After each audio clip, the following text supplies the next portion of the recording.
뉴망입니다. 2022년 7월 5일 화요일 선티현 신문 시작하겠습니다. 첫 번째, 한국경제신문입니다. 어제는 코스피 코스닥 금리 환율 모두 하락했습니다. 자, 첫 번째 기사입니다. 코스피 2300을 지켰지만 2050까지도 내려갈 수 있다는 전망이 나왔습니다. 대신증권은 2023년도에 하단을 2050으로 봤고요. 삼성증권은 3분기에 2200, 신한금투는 7월 달에 2200 정도를 보았습니다. 자, 주요 증권사의 그 코스피 하단이 2050에서 2250입니다.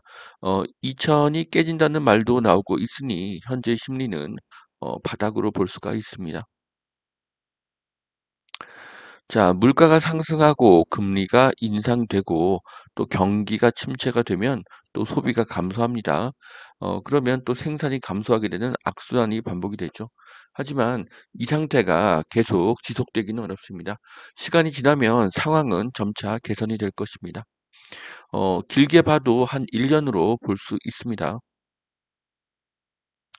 자, 5배로 불어난 종부세의 불만 폭발 위헌 소송 진행 중이라고 합니다. 30억 원 집 한 채 보유자는 종부세가 1,005만 원인데 15억 두 채 보유자는 6,664만 원으로 6배가 넘는 그런 종부세를 내야 하는 것이죠.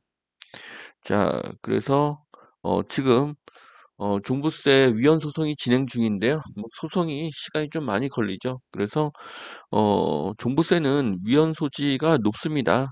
사실은 위헌이죠. 네. 그래서 2024년에서 2025년 정도에는 종부세가 위헌 판결을 받고 사라질 가능성이 높습니다. 그때까지는 어 세금도 종부세도 해마다 점차 줄어들 것으로 예상을 합니다. 자, 신한은행 이어서 우리은행도 주담대 최고금리를 7%에서 5%로 낮추었다고 합니다. 자, 며칠 전만 해도 뭐 최고금리가 7%다 8%다 그런 말들이 굉장히 많았죠. 자, 부동산 중에서 환금성이 가장 높은 아파트의 대출 금리가 지나치게 높습니다. 자, 은행은 대출 총액이 줄어드니 높은 금리를 적용하는 어, 경향이 있습니다. 대출 규제를 풀고 대출 이자를 낮추어야 합니다. 기준금리가 1.75%인 상황에서 7%의 이자를 받는 은행은 마진이 5.25%입니다. 말도 되지 않는 높은 마진을 보고 있습니다. 자, 주택시장 찬바람에 건설사 비상경영이라고 합니다. 건자재값, 인건비 상승의 파업까지 대형, 중견 모두 경영 전략을 수정하고 있다고 합니다. 자, 분양이 안 되고 자재값이 오르고 인건비가 오르면 건설사의 수익성이 낮아지겠죠. 그러면 건설사는 건축을 멈추고 공급은 줄어들게 될 것입니다. 시차를 두고 임대가가 상승하고요. 상승한 임대가는 매매가를 밀어 올릴 것입니다. 자, 청약 불패 서울도 미분양 쌓이자 할인 분양이 늘고 있다고 합니다.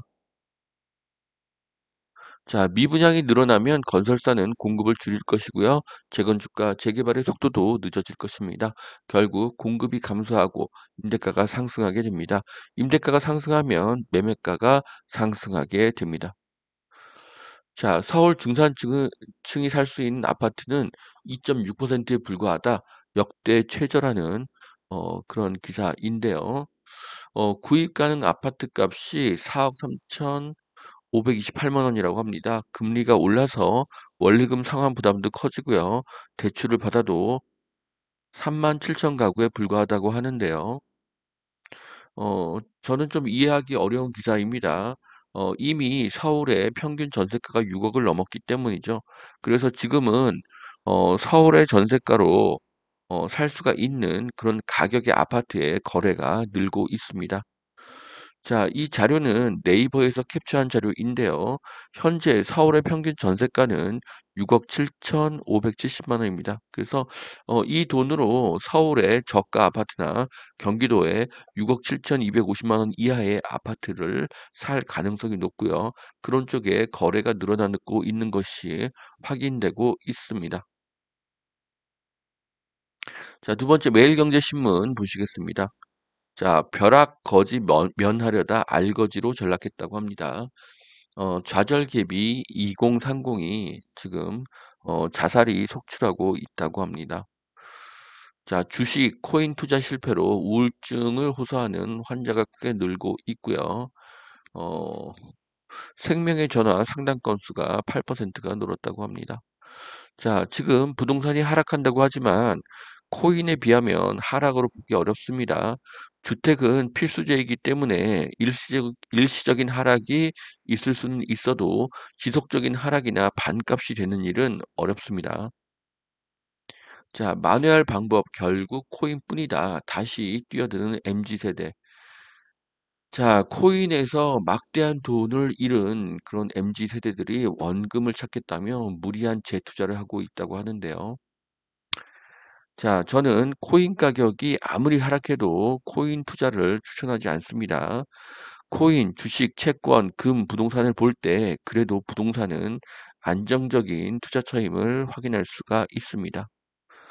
자, 회색 코뿔소에 이어서 블랙스완까지 세계 경제에 몰려온다는 기사입니다. 자, 두 마리의 회색 코뿔소는 경기 침체와 부채의 역습이고요.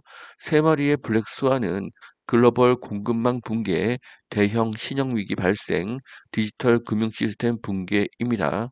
자, 비관론이 지배하는 시장이죠. 이럴 때는 우량주도 같이 하락하는 특징이 있습니다.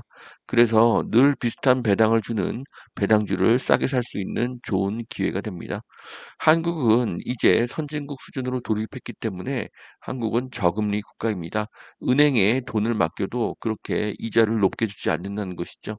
그래서 5% 이상의 배당을 주는 주식을 주가 하락기에 사는 것은 좋은 투자 전략입니다.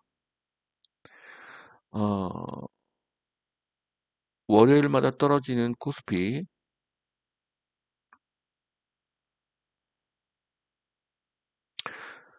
코로나 팬데믹 때 하락률에 근접한다고 합니다. 내년 1분기까지 2050까지 갈 수 있다는 전망도 나오고 있는데요.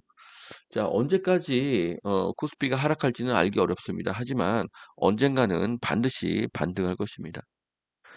세종, 대구, 대전 전국 아파트값 하락을 주도하고 있습니다. 공급이 많은 곳들이죠. 자, 그래서 전북, 경남, 광주, 제주, 부산은 상승 중이고요. 서울, 경기, 대구, 세종은 하락 중에 있습니다.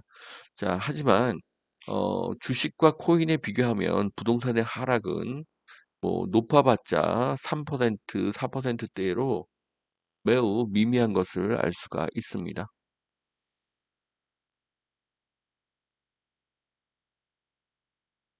자, 현재 그 부동산 거래량이 통계 집계 이후에 최저입니다. 대출을 풀고 금리를 내려서 거래를 활성화시켜야 하죠. 거래가 급감한 상태에서의 가격은 의미가 적습니다. 자, 비규제 지역이 거래가 많고 가격이 상승하는 것을 알 수가 있습니다. 이제 전 지역을 비규제 지역으로 만들어야 합니다. 자, 영통 이어서 권선구도 수원의 아파트 리모델링이 활기를 띠고 있다고 합니다. 자, 서울 아파트 거래 72% 급감, 저가는 비중이 거래 비중이 늘고 있습니다. 자, 그래서 아까 말씀드렸듯이 서울의 평균 전세가 이하의 6억 원 이하의 그런 아파트 거래는 음, 작년에 30%에서 올해 37%로 늘어나고 있고요. 이것은 올해 하반기에도 지속될 것입니다. 자, 6억 이하의 거래가 늘고 있습니다. 서울 평균 전세가가 6억 7천이죠. 그래서 무주택자가 매수를 하는 것으로 보여집니다. 자, 여기까지 2022년 7월 5일 화요일 선뜻 신문 마치겠습니다. 오늘도 투자에 도움이 되시길 바라고요. 오늘도 하나님은 당신을 사랑하십니다.